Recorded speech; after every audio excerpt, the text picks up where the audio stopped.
pourquoi ces personnes finiront par sortir de votre vie. Vous savez, il y a quelques années, l'acteur américain Paul Walker est décédé, paix à son âme. Il est décédé d'un accident de voiture et il était le héros de la saga Fast and Furious. Pas la plus grande saga, pas le plus grand classique du cinéma, mais c'était un acteur qui avait beaucoup de capital sympathie et je l'appréciais beaucoup. Pour lui rendre hommage, les scénaristes et les réalisateurs, dans le volet numéro 6 du film, ont tourné un plan de fin incroyable. Jusqu'à encore aujourd'hui, c'est vraiment une image qui m'a marqué et je vais vous la mettre à l'écran. Sur cette image, vous voyez d'un côté la voiture de Vin Diesel partir et de l'autre côté la voiture de Paul Walker partir sur une autre route. Simple, mais tellement symbolique. Dans la vie, les gens rentrent pour une saison, pour un cycle, parfois pour un transit, et malheureusement ou pas, les routes finissent par se séparer. J'adore cette image et je vous la remettrai plus loin dans la vidéo parce que je pense qu'elle fera encore un petit peu plus sens pour vous. Vous savez, la première catégorie de personnes dont je n'ai pas parlé, c'est les piliers. Ce sont des personnes qui vont rester absolument avec vous toute votre vie si vous avez la chance d'avoir des piliers dans votre vie. Ça peut être des membres de votre famille, un parent qui est encore vivant, ça peut être un frère ou une sœur, ça peut être un cousin. Il y a des gens qui sont très proches de leur cousin ou de leur cousine. Ces piliers peuvent être des amis. Très souvent, ces piliers, vous les avez rencontrés pendant l'enfance. Des meilleurs amis qui, depuis l'école primaire jusqu'à l'âge adulte, quand vous allez devenir parent, vont rester des amis et des piliers. J'ai la chance d'avoir des piliers dans ma vie, des membres de ma famille et des amis. Malheureusement, je ne peux pas les voir tous les jours. Je ne peux pas les voir tous les mois puisque j'habite tout seul à l'autre bout du monde, je voyage. Mais ces piliers sont connectés d'un point de vue énergétique avec moi. On se sait. Ce sont des gens qui resteront toute ma vie. Et ce sont peut-être des gens qui, pour vous, resteront toute votre vie. Il n'y a rien de mystique dans ce que je vais vous partager. C'est basé sur des expériences personnelles. 40 ans à observer les gens, à analyser. C'est souvent ce que vous faites quand vous êtes un esprit très analytique. Vous essayez de comprendre ce qui se passe autour de vous. Vous essayez de comprendre les gens, les relations. Le superficiel ne vous correspond pas. Après les piliers, vous avez ce qu'on appelle les messagers. Les messagers rentrent sur votre route pour vous faire grandir. Ce sont souvent des personnes que vous allez rencontrer dans votre vingtaine, dans votre adolescence, avec qui vous allez faire les 400 coups, des amis à qui vous allez passer des vacances, des amis avec qui vous allez être 24 heures sur 24, vous vous appelez 2-3 fois par jour, vous vous racontez toute votre vie. Ce sont aussi des relations professionnelles. Ça peut être un mentor, un formateur, un professeur que vous avez eu et qui a besoin de vous enseigner quelque chose de précis à un moment précis de votre vie, comme les amis et les connaissances dont je viens de parler qui vous permettent de vous bâtir. Ça peut être aussi une relation amoureuse, une personne que vous avez fréquentée pendant plusieurs années et avec qui ça s'est très bien passé. Vous vous êtes donné mutuellement et cette personne était venue vous délivrer un message. Elle vous a délivré un message, ça peut être parfois du divertissement, les amis de soirée qu'on fréquente pendant notre vingtaine. Ça peut être un message professionnel, une personne avec qui vous avez travaillé, une société, une boîte avec laquelle vous avez travaillé. Et un jour, les routes vont se séparer. Non pas négativement, non pas dans l'affront, mais parce que fondamentalement, lorsque vous prenez du recul, ces relations amicales, ces relations professionnelles sont finies.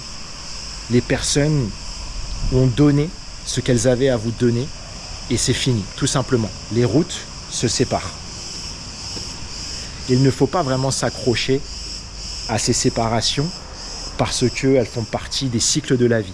Les gens sont rentrés dans un cycle précis de votre vie pour vous enseigner quelque chose, pour vous délivrer quelque chose. Tel un messager viendrait chez vous pour vous dire « Je t'ai formé, ça y est, tu es devenu un bon palawan dans le travail, ça y est, on a fait les 400 coups ensemble en boîte de nuit et nos routes se séparent. » J'ai eu énormément de messagers comme ça et j'en suis très content. C'est des personnes avec qui j'ai passé des moments incroyables.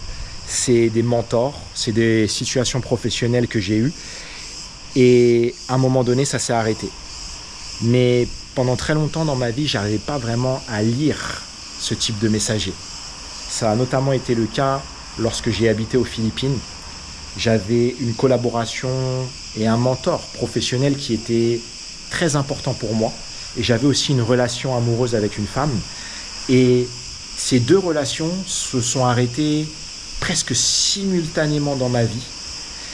Car plus tard, j'ai compris que ces messagers, ces personnes, avaient délivré ce qu'elles avaient à délivrer et qu'il était temps que je continue ma route et qu'elles continuent leur route.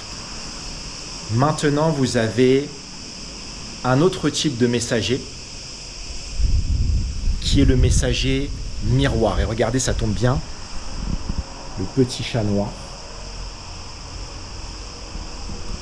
Est-ce que vous croyez aux chats noirs, à la malédiction des chats noirs? Les chats noirs sont souvent des signes mystiques qui peuvent être porteurs de beaucoup de chance. Pour certains, ils vont se dire c'est de la malchance. Les messagers miroirs sont des gens qui rentrent dans votre vie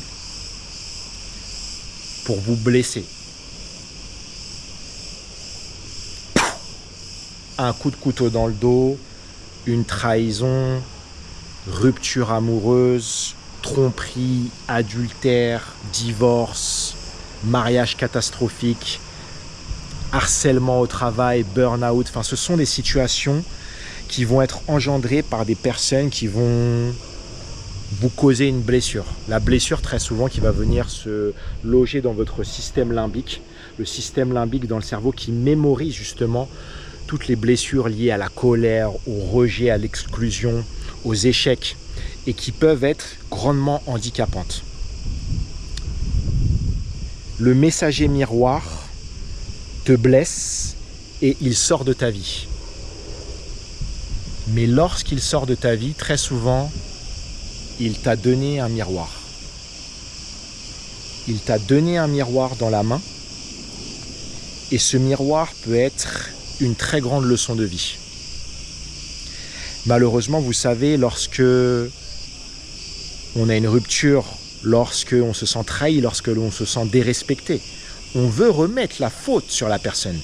Ah, mais il m'a manqué de respect. Ah, mais il m'a trompé. Mais mon patron est un sale con. Il me manipule. Et lorsque cette personne sort de votre vie, vous vous lamentez sur votre sort en vous disant « Mais qu'est-ce que j'ai fait pour mériter ça ?» En réalité, peut-être que cette personne qui est sortie de votre vie n'est pas une grande perte. Puisque rappelez-vous le miroir dont je vous ai parlé. Cette personne vous a donné un miroir. Mais combien d'entre nous allons accepter de prendre le miroir qui nous a été donné pour se regarder dans ce miroir? Le messager miroir est là pour te donner une leçon de vie. C'est très souvent lié à vos blessures du passé. La blessure du rejet, la blessure de l'abandon par exemple, la peur de l'échec, qui sont extrêmement viscérales chez les êtres humains. Ces personnes te blessent pour t'enseigner quelque chose que tu as à apprendre sur toi. Peut-être que vous êtes une petite lumière. Peut-être que vous êtes beaucoup trop généreux. Peut-être que vous cherchez à sauver le monde entier alors que ces gens ne vous avaient rien demandé fondamentalement. Ils vous ont juste piétiné. Mais lorsqu'ils te piétinent et qu'ils partent, ils te donnent aussi un miroir. Si tu acceptes ta part de responsabilité et de regarder dans ce miroir ce qu'il y a, tu trouveras la réponse en toi. Parce que nous sommes responsables d'absolument tout ce qui nous arrive. C'est parfois très difficile dans des situations professionnelles. Vous avez fait trop bien votre travail. Votre travail a été trop bien exécuté. Vous avez trop fait. Vous avez fait plus que ce qui vous avait été demandé, donc vous avez été piétiné. Vous vous faites licencier comme un sac à merde, vous vous retrouvez au chômage sans rien. L'intelligence artificielle a pris votre travail, mais on vous a aussi donné un miroir. Ah oui, peut-être que j'ai été trop gentil, peut-être que j'ai trop fait. Ce miroir dans une relation peut être aussi cette tendance à être un sauveur. Lorsque vous cherchez à sauver des problèmes qui ne vous appartiennent pas. Et du coup, ça crée un énorme chaos dans la relation qui finit tout simplement par s'arrêter. Il y a aussi des gens qui tendent un miroir d'honnêteté. Parce que fondamentalement, parfois nous sommes des égoïstes, nous ne pensons qu'à nous-mêmes, nous sommes nombrilistes, nous sommes ultra narcissiques. Tous les êtres humains ont ces traits de personnalité à des degrés différents, mais parfois une personne qui te blesse t'oblige aussi à regarder certains traits de ta personnalité que tu ne souhaites pas voir. Une chose est sûre et que j'ai comprise, c'est que des messagers miroirs, j'en ai eu beaucoup dans ma vie, et souvent lorsqu'ils m'ont tendu le miroir, je l'ai rangé dans ma poche ou je l'ai rangé au fond d'un frigo pour ne pas regarder ce miroir. Aujourd'hui, avec les années qui sont passées, j'accepte beaucoup plus mes parts de responsabilité et lorsque j'ai une personne qui me blesse, j'essaye de prendre ce miroir pour comprendre ce qu'il y a dans ce miroir. Et une des leçons que j'ai compris très tardivement dans ma vie, c'est de ne pas être un sauveur pour les autres et de ne pas donner plus que ce que les personnes, les situations professionnelles peuvent recevoir. Et nous arrivons à la dernière catégorie de personnes qui va sortir de votre vie. Ce sont en réalité des individus que vous ne voulez pas sur le siège passager. Ce sont des individus que vous ne voulez pas à votre table lorsque vous mangez. Ce sont même des individus que vous ne voulez pas sur vos réseaux sociaux. Je les ai appelés les passagers clandestins. Les passagers clandestins sont des personnes qui vont rentrer dans votre vie souvent par transit de manière inopinée parce que fondamentalement, elles ne font pas vraiment partie de votre vie. Vous savez, c'est le fardeau de votre passé que vous traînez. Donc les messagers que vous voulez absolument garder dans votre vie alors qu'ils ont déjà accompli leur travail. Les messagers miroirs aussi que vous voulez garder, qui vont se transformer en passagers clandestins et qui vont être dans un wagon et qui vont ralentir ta locomotive. Mais de manière plus pragmatique, ces passagers clandestins sont des personnes qu'on rencontre dans notre quotidien. Des collègues de bureau avec qui vous travaillez et que vous rencontrez lors de la pause midi. Ce ne sont ni vos amis, ce ne sont ni vos potes, ce ne sont ni des personnes que vous appréciez, mais parfois vous n'avez pas le choix de les côtoyer.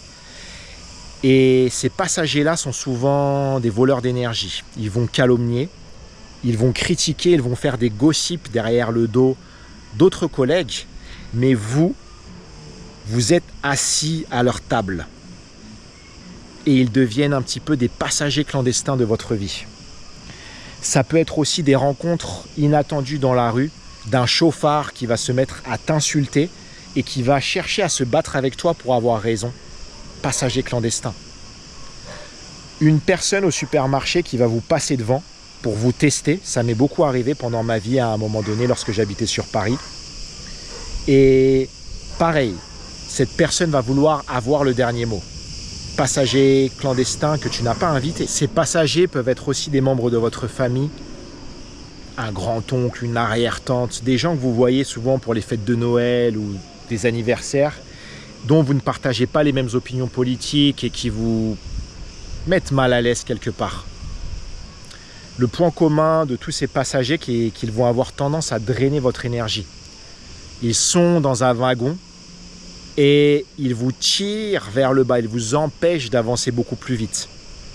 Des passagers clandestins, j'en ai eu énormément dans ma vie parce que je n'avais pas le bon cadre, je n'avais pas les bons filtres. La leçon que j'ai tirée, c'est que lorsque tu changes ta fréquence vibratoire et que tu es beaucoup plus avec une structure interne forte, ce qui veut dire que tu as un cadre, tu as des filtres, ces passagers clandestins finissent eux-mêmes par partir, puisqu'ils sentent qu'ils n'ont absolument plus rien à prendre de toi. Et vous savez, ces fameux passagers, on les retrouve en masse dans un endroit que vous connaissez tous. Où ça? Les réseaux sociaux, la sphère digitale et le rendez-vous des passagers clandestins. Sans même être connus, vous avez des gens parfois qui vous observent en silence et qui vous détestent. Quand vous vous exposez publiquement, vous allez avoir communément ce qu'on appelle les haters. Ce sont des gens qui vont, par exemple, venir sur YouTube, sur Instagram, et qui vont s'inviter dans ton univers tel des passagers clandestins pour t'insulter, pour te calomnier, pour avoir des propos racistes. Ça m'arrive assez fréquemment sur cette chaîne YouTube, malheureusement. Tu ne les as ni invités, tu ne les as ni conviés à la fête, mais ils pénètrent chez toi tels des passagers clandestins pour essayer rapidement de détruire ce que tu fais et ensuite de partir en silence. Vous savez, ça fait plus de 20 ans que je travaille dans les filières artistiques et que je m'expose. J'ai une énorme expérience des passagers clandestins. Il y a une chose que j'ai comprise, c'est qu'ils rentrent et qu'ils sortent très vite, à condition que tu ne les nourrisses pas. Le passager clandestin n'est pas en première classe, il n'est même pas dans la deuxième classe, il est dans le wagon du fond avec les cochons. Le cochon se nourrit de foin et le cochon fait caca sur un autre cochon qui est à côté de lui. C'est ça les passagers clandestins.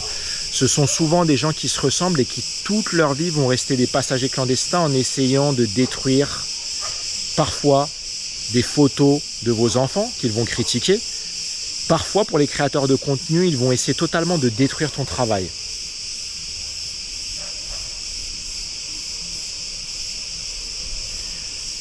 Le passager clandestin doit être sorti de la locomotive dans le silence, puisque tes paroles, tes réactions, tes émotions sont sa nourriture. Exactement comme les voleurs d'énergie.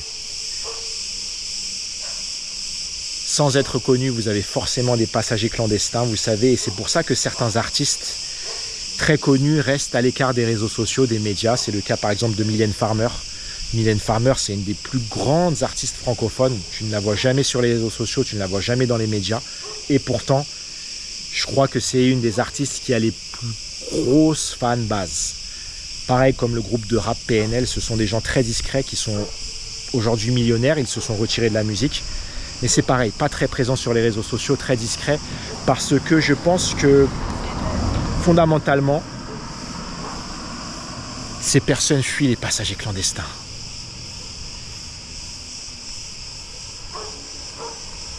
Voilà les amis, c'était les types de personnes qui sortiront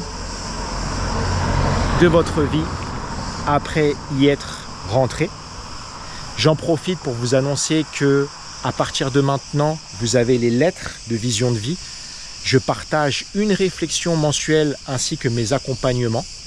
Pas de pollution digitale, pas de spam, pas de bruit, c'est en premier lien dans la description.